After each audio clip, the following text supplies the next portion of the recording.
You are listening to RudolfSteinerAudio.com. If you are listening to the podcast of this, it is located at RudolfSteiner.podbean.com. Please consider becoming a patron. As well, there are two publishing houses, SteinerBooks.org in America and RudolfSteinerPress.com in England, that are the sole translators of Steiner into English and have given me permission to do these recordings. Please consider patronizing them as well. This is a reading of a collected works volume by Rudolf Steiner, number 181, with 3 cycles in it. We just finished Dying Earth and Living Cosmos. This is now the second cycle in this same book, entitled The Living Gifts of Anthroposophy, beginning with Lecture 8, given in Berlin on the 30th of March, 1918, translated by Matthew Barton. If you have rightly understood what I said in the last few lectures about the soul determining how we relate to supersensible worlds, how we ourselves can work to nurture this relationship, you will not need to feel anxious when you hear the simple truth that we are also in a sense reliant and dependent on the whole cosmos, on all our surroundings. Human life swings back and forth between these two things, between freely creating a relationship with the world of spirit and dependence on our surroundings, on the whole cosmos, due largely to the fact that we are bound up with a specific physical body between birth and death. In the coming days, I want to speak about a particular aspect of this dependence on the universe, which can seem especially relevant to us nowadays. Your study of spiritual science will have shown you, in particular, that the whole earth we inhabit, as all of humanity, is a kind of great living being, and that we ourselves live within this living entity as its limbs. In various lectures, I have spoken about how this great living entity, the earth, manifests in diverse phenomena. The life of our earth is expressed in the most varied ways, among other things in the kinds of relationship that exist between distinct areas of the globe and the human beings living there. While it is superficially true to say that the human race is one, a unified whole, it is equally true that this human race is differentiated depending on geographical locality, and that human beings are dependent not only on the many forces studied by mainstream science and geography, but also on many hidden forces in diverse places across the face of the globe. Human beings have an inner relationship with the places where they live and the parts of the world where they originated, and ordinary science usually does not delve deep enough to reveal these. These connections and relationships are ones created over longer historical periods.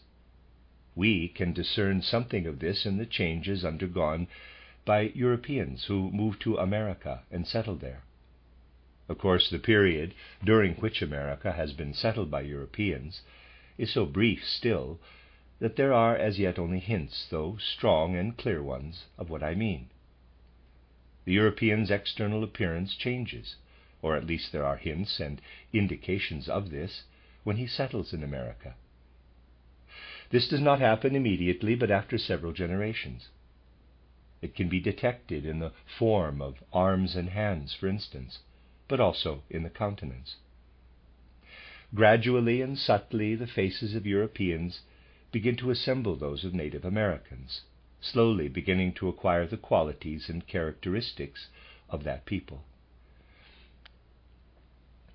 Such things can indicate certain connections between the great organism of the earth and the diverse parts of this organism, the different peoples who live upon the earth. We know, of course, that we live on earth in connection with supersensible beings, with beings of higher hierarchies. What we have called the folk soul is not an empty abstraction, but rather a kind of archangel being. If you read the lecture cycle I gave about folk souls in Christiania, Oslo, you will find that such a folk soul is an actual, real being, in whom our lives are, in a sense, embedded. we are in general always connected with higher and lower beings of the higher hierarchies in some way. Today and in the next few days we will study this connection from a certain angle, for such things can only ever be studied from a particular perspective. To start with, it is important to remind ourselves that what is regarded in the materialistic outlook as matter or substance does not actually exist for the spiritual scientist. A really careful and detailed mode of observation finds that substance resolves into spirit. I have often used a comparison to show what I mean here. Think of water. It turns to ice if it freezes and then looks quite different. Yet ice is still water, only in a different form. The same is roughly true of what we call matter. It is spirit in a different form. It assumes a different form just as the water does when it becomes ice. In terms of spiritual science, therefore, when we speak of material processes, we keep spirit in view. The dynamic spirit pervades everything, and the fact that it also comes to expression in material processes shows one way in which it manifests. Spirit is active everywhere. And so if we consider more material phenomena, we are really speaking of the way spirit acts. How, in a certain domain, it reveals itself in outward and more or less material processes. Material processes, which are really spiritual processes, continually occur within us. We eat and thereby assimilate substances of the outer world into our own organism. Solid substances, rendered liquid, are absorbed in the human organism and undergo a metamorphosis. The human organism consists of all kinds of substances which it assimilates from outside. As it does so, these substances pass through a process. Our bodily warmth is generated by the warmth we absorb and by processes which the substances we assimilate undergo within our organism. We breathe, and in doing so we take in oxygen. Yet we not only take in oxygen, but also at the same time enter into the rhythms of the outer world, since our processes of respiration are connected with what occurs in the outer atmosphere. Our own rhythm is embedded in the rhythm of the whole universe. On one occasion, I even described this relationship in numerical terms. We are related to our surroundings in a certain way through the rhythmic processes at work in our own organism. Outer processes in nature play into us, play on in us. And this also means, in fact, that the effects of the folk spirit, for instance, are mediated to each individual. We not only breathe oxygen, but something spiritual lives in it. The folk spirit can live in our breathing of oxygen. In eating, we assimilate substances, and here too the process is, at the same time, also spiritual, and one in which the folk spirit can live. The folk spirit lives with us in a way that is not merely abstract. Its life informs all that we do each day, the processes in our organism. Material processes are, at the same time, the expression of spiritual modes of action. The folk spirit thus enters us in a mediated way through our breathing and our nutrition. The various different folk spirits we described from another point of view in the lecture cycle on folk souls and Nordic mythology act on human beings in divergent ways, and this distinguishes the different characteristics of nations and races on earth. These characteristics depend on the folk spirits. But if we study the mediated ways in which different folk spirits act, we find such things as the following. We breathe in and out, and this means we are continually connected with the air around us. And where, in a specific instance, the folk spirit chooses to act through the medium of breathing, thus creating the distinctive characteristics and configuration of a particular people, we find that it acts on this people via the air or atmosphere. This is especially striking in races that have ever inhabited the Italian peninsula, where air mediates the effects of the folk spirit on human beings. We can say that the air of Italy is the means or medium which the folk spirit employs to act within people who live in Italy, giving them the characteristics that have made them Italian, and further back in the past, the Roman people. In other words, apparently material effects can be traced back to underlying spiritual causes if we study these things through spiritual science. What about other folk spirits? What medium do they choose, in other cases, to bring a particular nation's distinctive characteristics to expression? The folk spirit of peoples who have inhabited France, or still do today, acts via the fluid element, through everything that they not only imbibe as fluid, but also all the fluids that work within them. So this folk spirit weaves and reverberates in the French through the way in which fluids shape and influence the organism, and this gives rise to the distinctive characteristics of this people, both today and in the past. But this relationship between a people and their surroundings is somewhat more complex. There is more to it than this. Remember that I said human beings have a dual nature, with a head distinct from the rest of the organism. The actions of the folk spirit on the Italians and the French, as I described them, relate only to the rest of the organism other than the head, while another kind of effect proceeds from the head. The full character of a people arises only from a combination of the effect emanating from the head and that proceeding from the rest of the organism.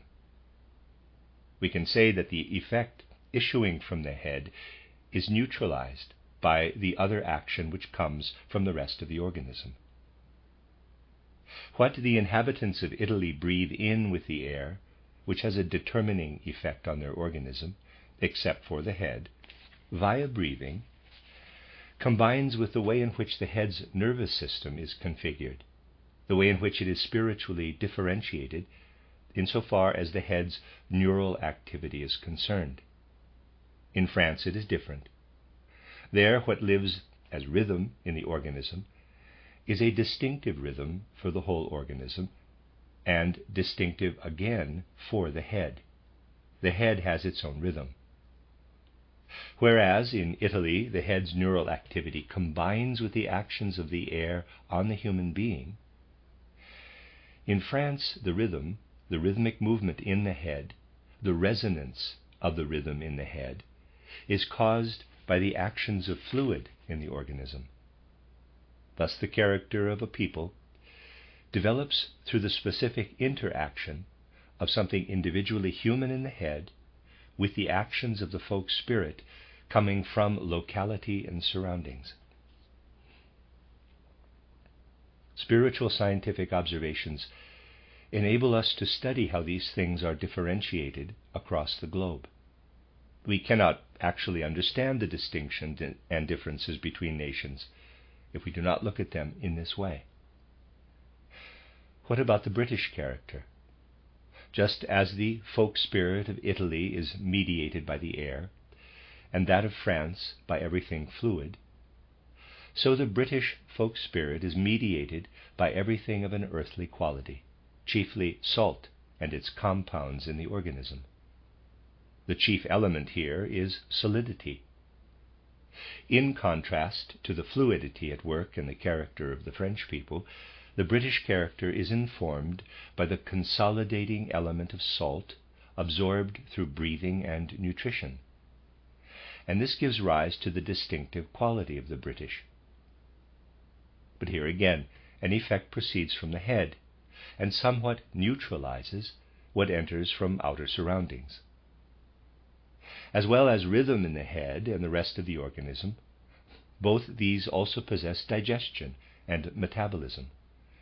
The British character arises from the way the head accomplishes its metabolism, an exchange of substances, in interplay with the salt element in the rest of the organism. This character emerges from the earthly element in combination with the head's metabolism. And we can say that as it works through the salt element, the folk soul here encounters or comes up against the distinctive nature of the head's metabolism. In this way, taking account of these differently mediated metamorphoses, you can study all the different characters of a race or nation. Looking further westward, we find a sub-earthly element working in the American people.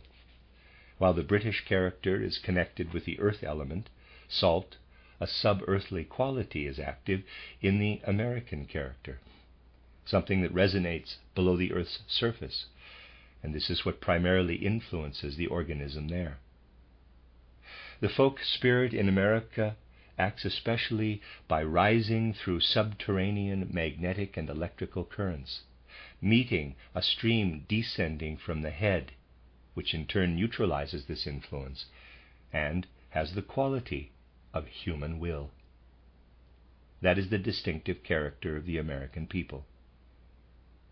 While the British character is largely connected with the earthly element absorbed into the organism and entering into interplay with the head's metabolism, the character of the American people arises from the distinctive nature of the will combining with what rises from a subterranean sphere.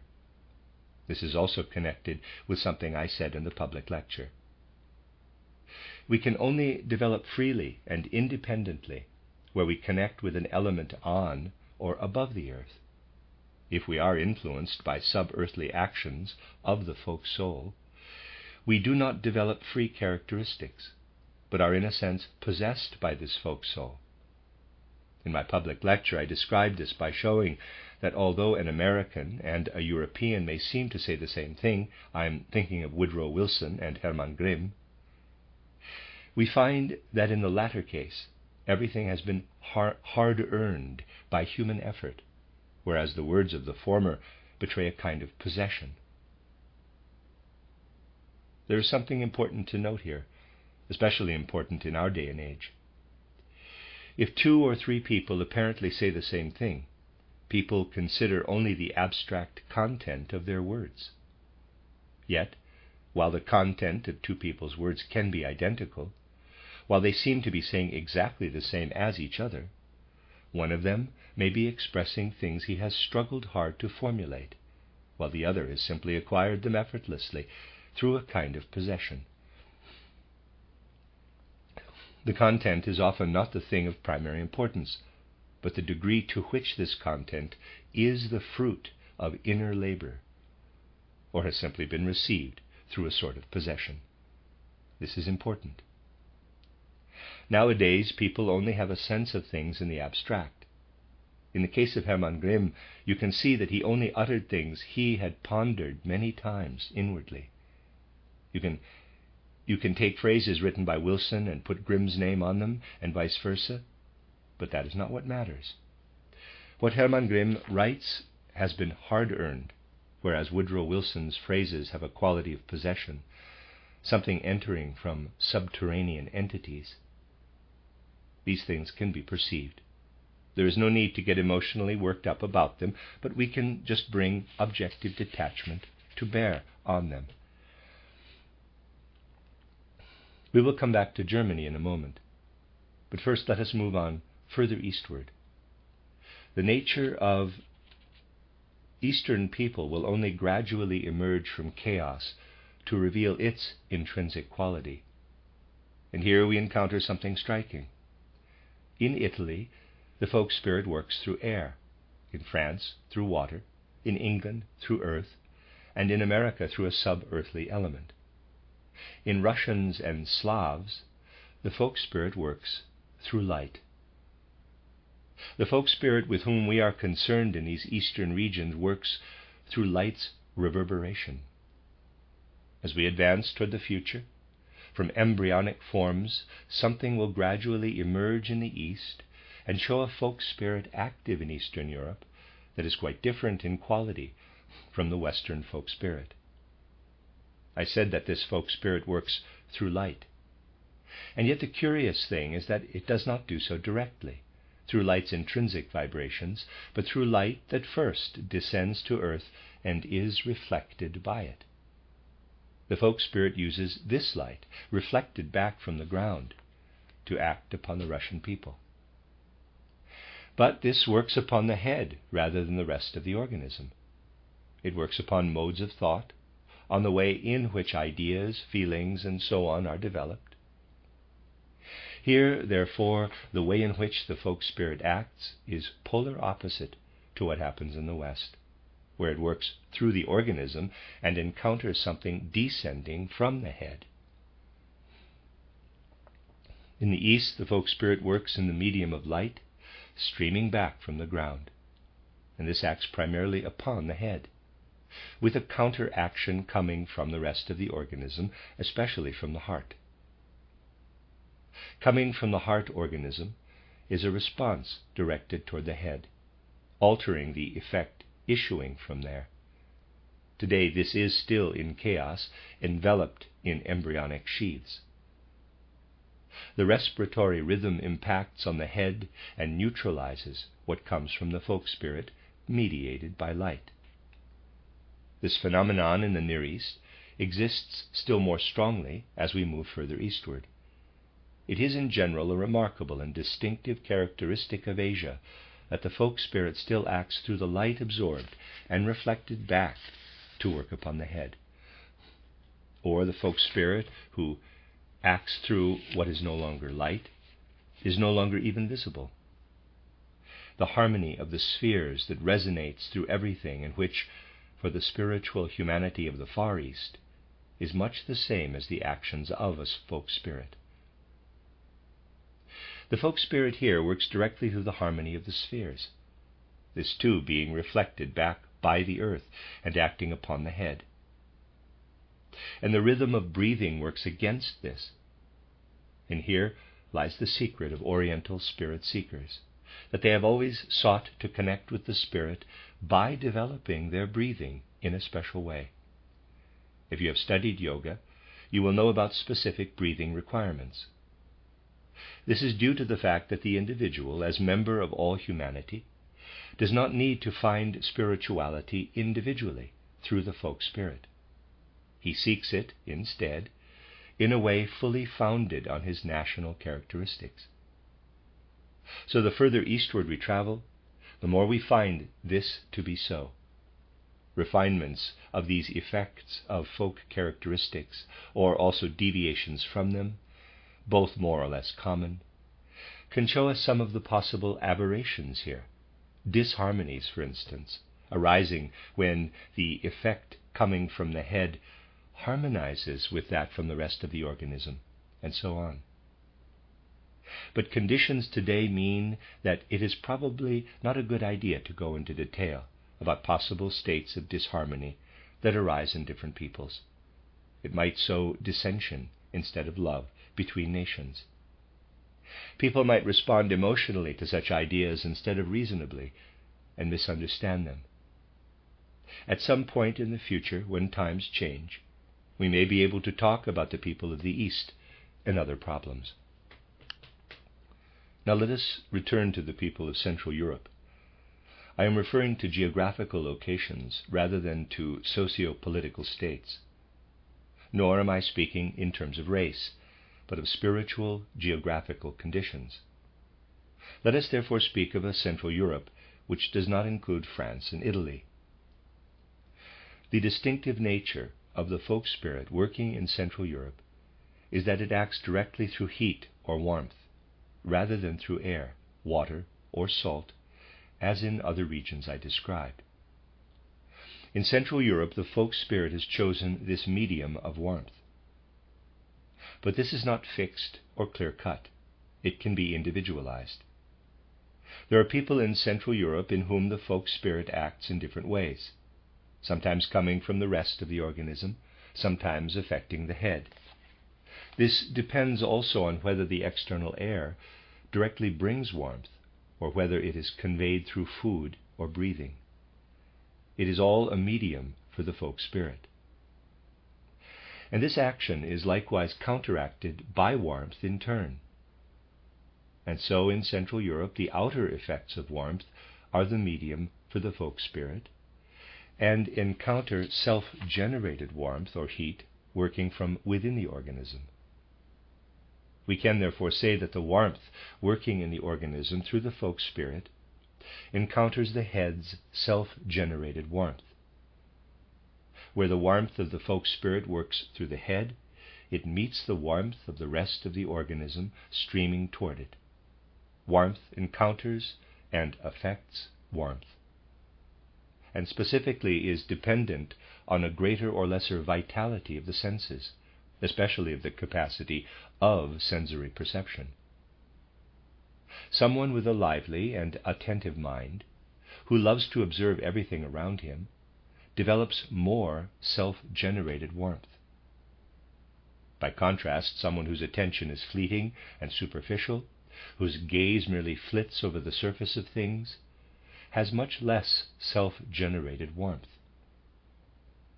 Full engagement with one's surroundings, having an open heart or gaze for one's environment, is what counteracts the warmth working through the folk spirit as warmth meeting warmth. That is the distinctive way in which the folk spirit works in Central Europe, determining much in the quality of national characteristics, because warmth and warmth are so intimately related. The other modes of interaction do not have such mutual affinity. The will is not so closely related to electrical phenomena, nor does the element of salt have such a close affinity with digestive or metabolic processes in the head. The same is true of the other interactions I described, but the Central European character is determined by warmth, and this comes to expression too in its capacity to more or less merge with everything. These are not value judgments but characterizations, and so each person is free to understand them as he likes, whether as a virtue or its opposite. Warmth meeting warmth, this gives a flexible, plastic quality, a capacity to enter into everything, also into the characteristics of other peoples. If we trace the course of history, we can certainly see how the different Teutonic tribes were absorbed by foreign peoples, how they accepted and assumed the foreign element. All this can support what I have been saying. What I have said today also gives a striking sense of the gulf and contrast between the Asian Orient and the American Occident. The folk soul in the East employs light, and even what lies higher than light in the etheric realm, albeit reflected back from the earth, to approach humankind.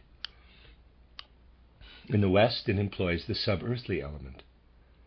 This can lead us deep into the organic and soul life of the whole earth organism and its coexistence with humanity. There is absolutely no intention here to affront any part of the earth's population or flatter any other. And yet it is true to say that in the Orient we have a spirit-oriented flowing and streaming, whereas toward the West we meet something weightier below, binding the human being to the earth. I will leave it up to you to decide whether this somehow corresponds to the character of the American people. So, that is how life is. In the East, a rising surge. In the West, an ebbing activity that works more deeply into the earth. Not all at once, but during the course of a lifetime and through successive generations, a person adapts to earthly conditions in each region and develops an affinity with them. If a European moves to the Orient, has children there and grandchildren, the geographical conditions start to act and hold sway. Just as a shoulder can never turn into a nose, but an arm will always emerge from it, so good yogis will never emerge in America. Yoga can be transplanted, but of course you can grow all kinds of plants in a greenhouse. I am not speaking of such things, but of the natural development that arises in different conditions and localities. Mainstream biology does not offer any explanation of different conditions on earth, and for this we need to consider the different ways in which the folk souls act, as we discussed today, seeing how what is hidden comes to manifest expression. So the human being is embedded in modes of activity and influence connected with the earth. If you consider this carefully, it will be fully and depressingly apparent to you how greatly people are dependent on powers connected with the portion of earth on which their karma has placed them in a particular incarnation. Naturally, this is part of a person's karma. But there is nevertheless perhaps something oppressive about this fact, and the sense of oppression can become still greater if we do not have insight into all the related circumstances.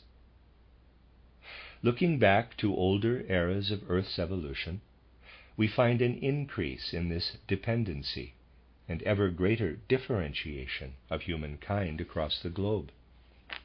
Yet evolution potentially enables our inner life, albeit not our external configuration, to overcome this dependency. What, let us ask for a moment, could conceivably moderate this dependency on a particular region of the earth, so that people might emancipate themselves from its imperative and develop more freedom? We have considered all the impulses that apparently render humankind dependent on different earthly powers in a particular region. Now, something would have needed to occur to oppose the dependency I spoke of, to counteract and alleviate such conditions. It is clear that something of an entirely different nature from this dependency would, by living upon earth, have a redressing and neutralizing effect on conditions there. What could this be? The mystery of Golgotha occurred at the beginning of our era. We have emphasized many distinctive effects of this in the past. But we need only consider a very apparent, generally acknowledged aspect of this mystery to see that even in terms of something so externally self-evident, it introduced a unique and distinctive quality into earthly life. Christ Jesus lived amongst a people with pronounced cultural characteristics, a people whose actions also arose from a pronounced cultural awareness and character. But everything surrounding Christ Jesus, the mystery of Golgotha, the death at Golgotha, entirely contradicts these cultural forms and assumptions. You see, the people in whose midst this mystery of Golgotha occurred took no cognizance of it. They did not affiliate themselves with it at all, in any individual personal sense, but killed him, cried out, "Crucify him, crucify him." Here occurred something which cannot be for one cultural group or nation alone, which has sense only in terms of contradicting all that follows from limited national characteristics, and which the people in this instance rejected and sought to annihilate. This is the secret of the mystery of Golgotha. It does not have a delimited cultural character, does not emerge from national attributes. Instead, it contradicts everything we described earlier as human dependency on folk characteristics. It is an event occurring upon earth that has nothing to do with such characteristics, a being that contradicts them. Only the annihilating element, death, is connected with such characteristics. The event in question has nothing to do with the nature of the Jewish people, nor of the Roman people, likewise influential in the same region. The Jews cry out, "Crucify him." The Roman figure in these events can, quote, "find no fault in him," close quote, which means he is unable to make anything of what is going on there. The whole event is lifted out of all that can happen by virtue of national characteristics. If you study it carefully, therefore, you will find that the mystery of Golgotha cannot be compared with anything else.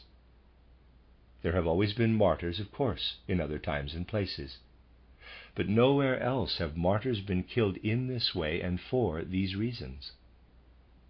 The more you study the mystery of Golgotha, the more you will find that it occurred precisely because it has no connection with a specific national or cultural milieu, but because it is connected with all of humanity. Firstly, therefore, we have the principle at work in human evolution that acts in a differentiating way upon humanity. But then, emerging from this differentiation, something that does not belong to it, but is distinctive in its independence from national characteristics. Increasingly, it will become apparent, certainly, that the core of the mystery of Golgotha requires individual understanding. As people increasingly encompass its meaning, they will come to see that whereas earthly conditions, human conditions, are of this or that nature, the mystery of Golgotha stands alone, and must be understood as something entirely unique and distinctive, whichever field of inquiry we pursue. Today we traced how folk spirits affect human life. We can explain everything in terms of these folk souls, from the very beginning of humanity's evolution on earth through to today, except the mystery of Golgotha and everything connected with it. In all possible fields of inquiry, we can ascertain every aspect of human evolution on the one hand, and distinct from it, the mystery of Golgotha and its effects. As I have often said in the past, learned theologians today have to admit that no historical evidence exists for the mystery of Golgotha. It cannot be assigned a place in history. Things are not usually assigned a historical significance where no evidence of their occurrence can be found, and this applies in a singular fashion to the mystery of Golgotha and all that is connected with it. Nor ought there to be material historical proofs of this event. The mystery of Golgotha is not meant to be accepted by any person who requires material proofs alone, for it only exerts the right effect on someone who by inner effort summons the will to accept the historical validity of something for which there is no material evidence. External proofs of the event of the mystery of Golgotha will gradually be swept away and vanish as evolution continues. Scholarly critique will sweep them away. But a spiritual grasp of human evolution will regard this mystery of Golgotha, nevertheless, as the nodal point of all earthly occurrences. It has to be grasped spiritually and accorded its place in the spiritual history of humanity. That is its secret. As time continues, human beings will increasingly seek not for historical evidence, but for an understanding that this event, occurring as a physical event on the physical earth, must be grasped by supersensible means, and that only then can we come to fully understand its connection with the historical earthly evolution of humanity. Next time we will speak further of this. The end of Lecture 8, which is the first of these 7 lectures in this second cycle, The Living Gifts of Anthroposophy.